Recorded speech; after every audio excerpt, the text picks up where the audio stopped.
की, संत शिरोमणि आचार्य भगवंत श्री विद्यासागर जी महामुनिराज की, नवाचार्य श्री समय सागर जी महामुनिराज की, मुनिवर श्री 108 अजित सागर जी महामुनिराज की, 3 कम 9 करोड़ मुनिराजों की। मुनि श्री 108 निराग सागर जी महाराज की जय। एलक श्री 105 विवेकानंद सागर जी महाराज की जय।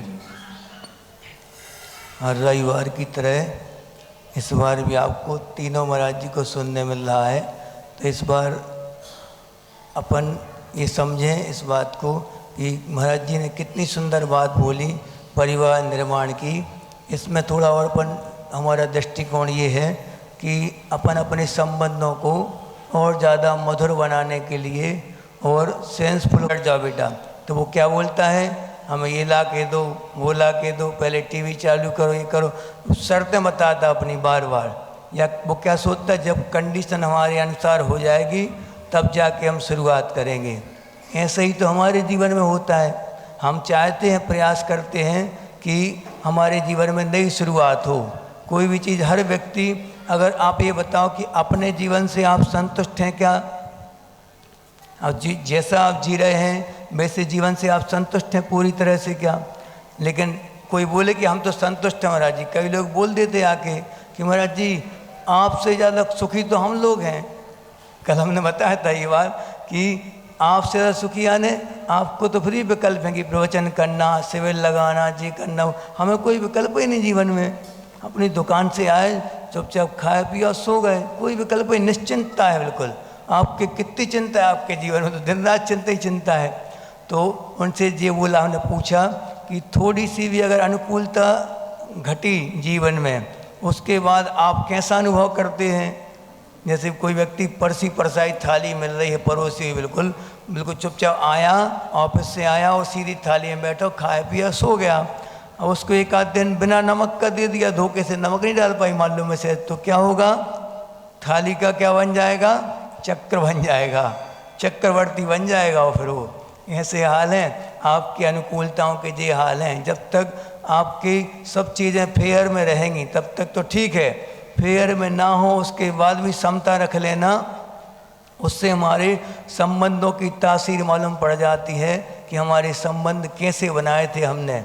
उपयोगिता के संबंध अगर आपने बनाए हैं दूसरे व्यक्तियों से, उपयोगिता यानी आप हमारे उपयोग में जब तक आएंगे तब तक यूज़ करेंगे, फिर यूज एंड थ्रो, डिस्पोजल, ऐसे संबंध अपने होते हैं।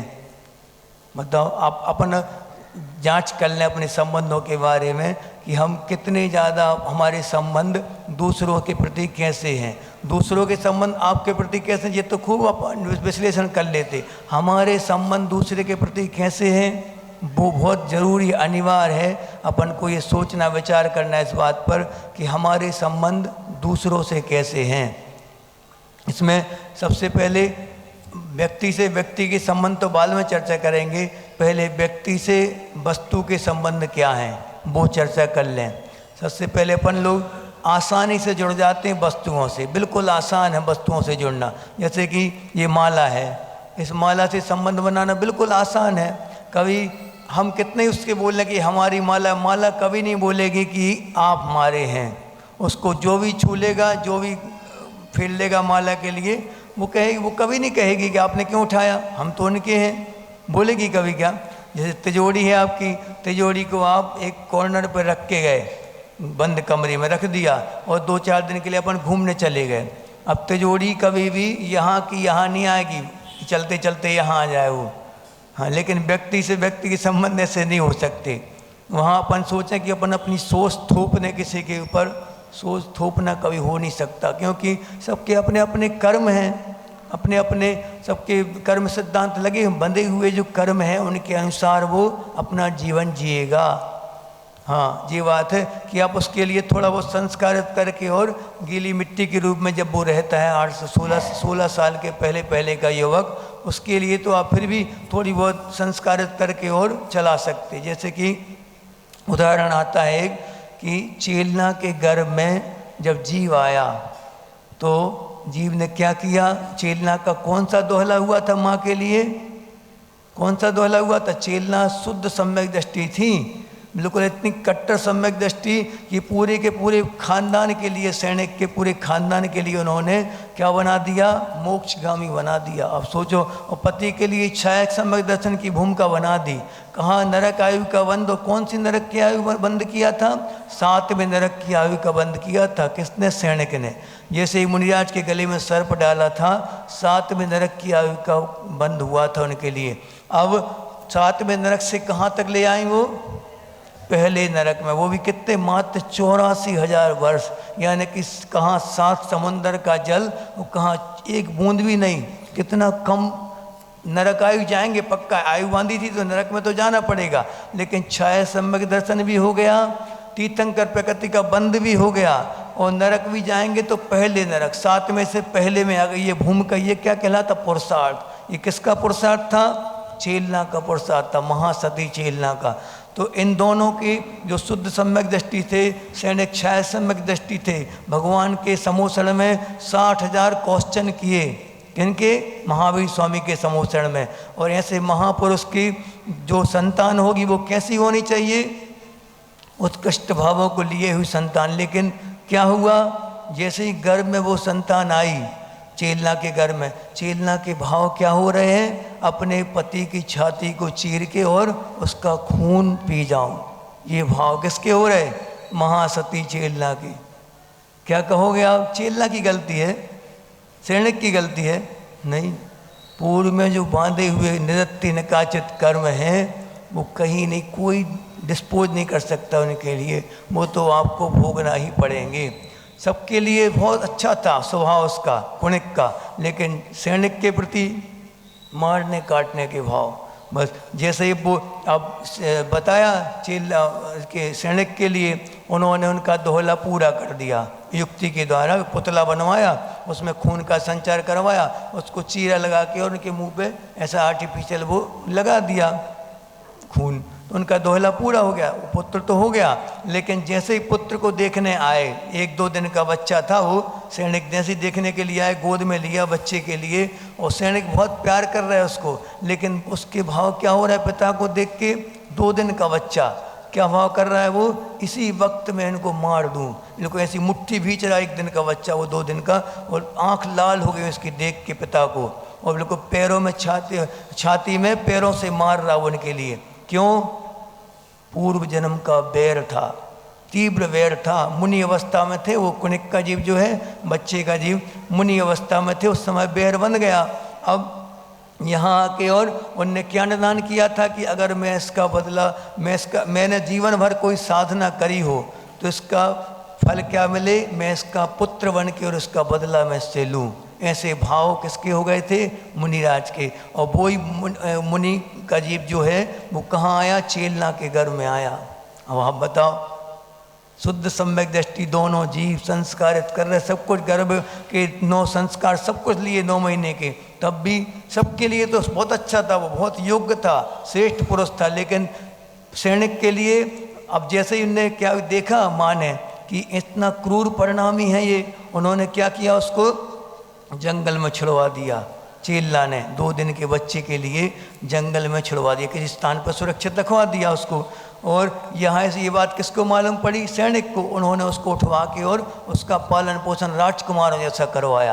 अब आगे क्या हुआ कि एक बार जब मालूम पड़ा वो इसके लिए, सैनिक के लिए, उनने बहुत प्यार से उसको रखा, बिल्कुल राजा जैसा उसका पालन किया। लेकिन जब वो बढ़ रहा है, वो धीरे धीरे उसके मन में क्या भाव आ रहे हैं, मन में भाव आ रहे हैं कि पिता ने मेरे साथ बहुत गलत किया, मुझ अनाथ बच्चे के, 1 दिन के बच्चे के लिए जंगल में छुड़वा दिया। जब बैर होता है तो सामने वाले के प्रति गलत ही भाव होंगे, आप कितने अच्छे प्रयास कर लो, सामने वाले के प्रति अच्छे भाव नहीं हो सकते। तो फिर जब तक वो बैर अपना काम करता रहेगा, आपके विचार नेगेटिव ही रहेंगे उसके प्रति। तो फिर जब मालूम पड़ा तो उन्होंने क्या किया, उसको राज्य दिया। जब राज्य दिया, राज्य दे के जैसे ही राजा बना, पहले ही दिन उसने उसको कारागृह में डाल दिया सैनिक के लिए। किसने, कुणिक ने, उसके बेटे ने पहले ही दिन कारागृह में डाल दिया। रोज उसको मार के और वो सिंहासन पर बैठने जाता था, ये नियम था डेली का।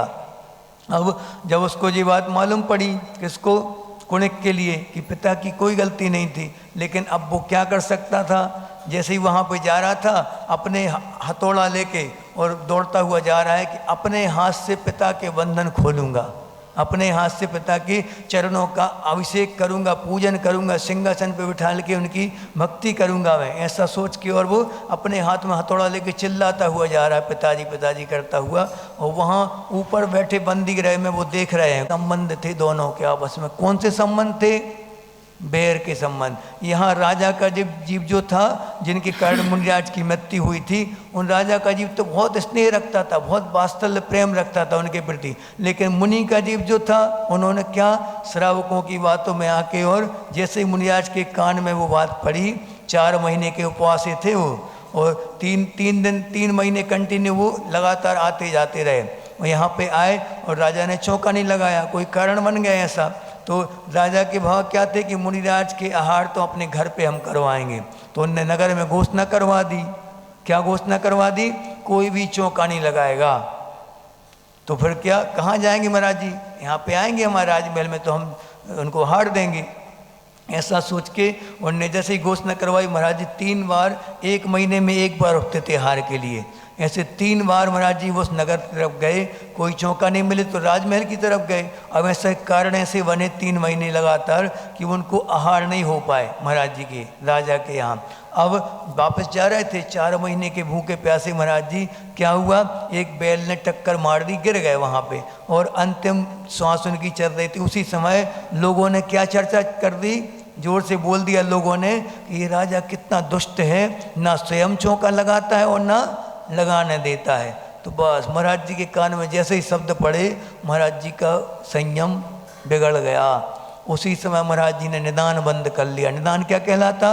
निदान यानी कि 4थे गुणस्थान तक निदान चलता है, फिर 6वें गुणस्थान में 5वें तक निदान चलता है। 6वें गुणस्थान में निदान ध्यान नहीं होगा, किसी भी महावर्ती का निदान ध्यान नहीं होगा। जैसे ही महाराज जी निदान किया, उनका गुणस्थान गिर गया और उन्होंने क्या सोच लिया, इसका बदला मैं इस राजा से लूँगा अगले भाव में, ऐसा सोच के उन्होंने, और देव बने वो मर के। और वो राजा का जीव जो था, उसको मालूम पड़ा कि मेरे कारण मुनिराज की क्या हो गए, प्राण चले गए। तो उसको इतना दुख हुआ, इतना दुख हुआ कि वो तपस्वी बन गया।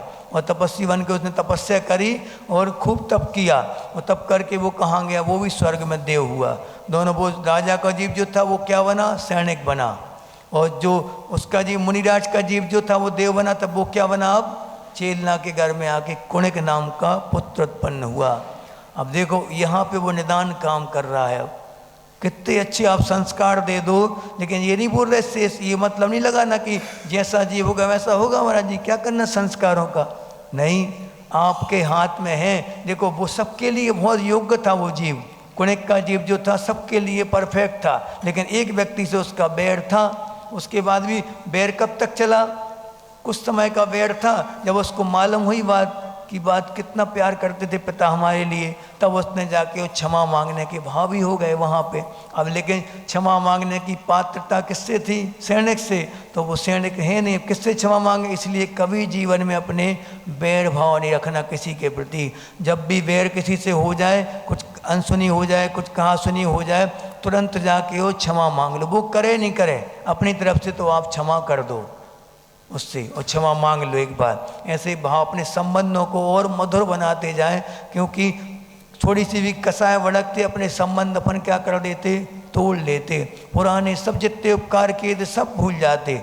इसलिए ऐसे बैर को अपने जीवन में कभी स्थान नहीं देना। कई बार देखा कि जो चतुर्मास होते हैं, कई बार मालूम पड़ता कि भाई भाई में इतना ज़बरदस्त बैर है कि बिल्कुल वो बैर कहाँ रोड पे आ गया, सबके सामने आ गया वो बैर। जबकि भाई भाई में तो इतना प्यार होना चाहिए। दुनिया में सबसे ज़्यादा प्यार अगर होता है तो किसका होता है, भाई भाई का होता। 6 महीने तक उत्कृष्ट चलता है वो। लक्ष्मण के लिए लाश को लिए कितने महीने तक ढूंढते रहे थे राम, 6 महीने तक कंटिन्यू। श्री कृष्ण के लिए बलदाऊ ढूंढते रहे थे 6 महीने तक लाश के लिए। इतना प्रेम भाई भाई में होता है। इसलिए इस बैर से बचना आप लोग सभी ऐसे संबंध कभी नहीं बनाना अपने कि ये संबंध कहाँ बेड़ तक पहुँच जाए। आपके संबंध आपके हाथ में है, आप जिस प्रकार चाहें इस प्रकार बना सकते। महाराज जी ने बोला ना, 3 शक्तियाँ आपके हाथ में हैं, वो 3 शक्तियों का आप जैसा यूज करेंगे वैसा आपका जीवन मधुर बनेगा और सबका जीवन मधुर बने। इसी भावना के साथ बोलो शासन नायक श्री महावीर भगवान की, आचार्य गुरुदेव श्री विद्यासागर जी महामुनि राज की। हो। सभी महान भाव अपने दोनों हाथों को जोड़ करके पूज्य मुनि श्री 108 अजित सागर जी महाराज के चरणों में नमोस्तु निवेदित करते हुए निवेदन करेंगे। हे महाराज जी, मंगल वाणी प्रारंभ करें। नमोस्तु महाराज जी, नमोस्तु।